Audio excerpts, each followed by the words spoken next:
over here, I'm just sort of frying up the dry fish. I meant to start recording prior to this, but I did not do that. So I'm just frying up the dried fish, and that's what's sort of turning the oil into that color.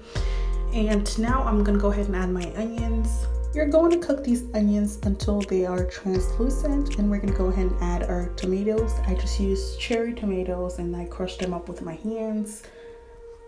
Cook them up until they look like this. This is like perfect because your tomatoes have softened quite a bit. Your onions are cooked. I don't know why. I really love this color. This process should take about anywhere from 5 to 10 minutes depending on how high your heat is. And at this point, I'm gonna go ahead and add some water. We want to start building up our broth. And I've been soaking these black-eyed peas that I'm gonna go ahead and add to my broth. I'm not using that much black-eyed peas. You can use as much as you want, but it's, you know, it's just supposed to be something that you just see a little bit of in there.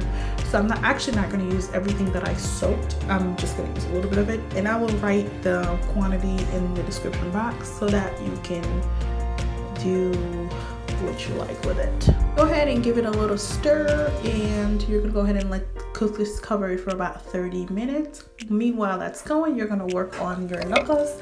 If you watch my Ketiakh video, you know what this is already. So I'm using green peppers, and now I'm gonna go ahead and add my garlic in there. I'm using just about a clove of garlic. Now I'm gonna add my oyster sauce. I just really like the flavor the stuff brings to the dish. And also I am going to add half of my onion in there. And we're gonna blend this up nicely.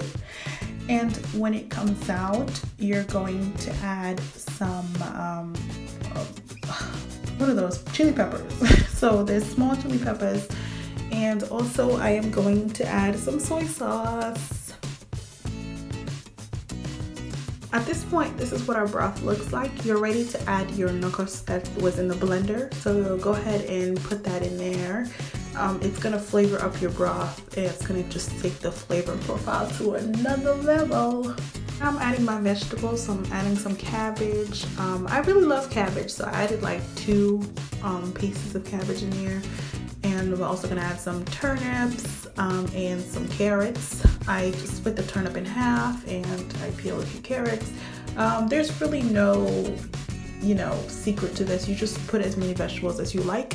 I've seen some people put okra in there. I don't do that, but you can if you want to. Now I'm gonna go ahead and add some dry seafood in there. I don't know what it's called, but we call this pagne. So I'm gonna have to look up the name in English and really put that in there. I don't know what it's called, no clue. And I'm also going to add some dried shrimp.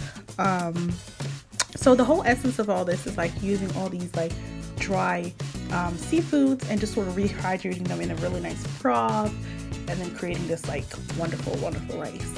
And you're gonna cook this for about 30 minutes. And after 30 minutes, this is what it looks like. Your vegetables are ready. Please pull them out now. Again, this was at a lower heat, so I know 30 minutes sounds like a long time, but it's really not. So I'm gonna go ahead and pull these aside, and you wanna do this carefully because if the cabbage is done nicely, it's gonna look like it's ready to fall apart, but this is good. I'm just gonna go ahead and add 2 habanero peppers so they can just cook in the broth, and some people like this on the side. I'm not making this super spicy because not everybody eats spicy. And now I'm gonna add my seafood also. I'm adding my sea scallops, and I'm also gonna add my tiger shrimp. We're gonna let this cook a little bit, but I wanna make sure you taste it, you guys. Make sure you taste it and that you're happy with the flavor.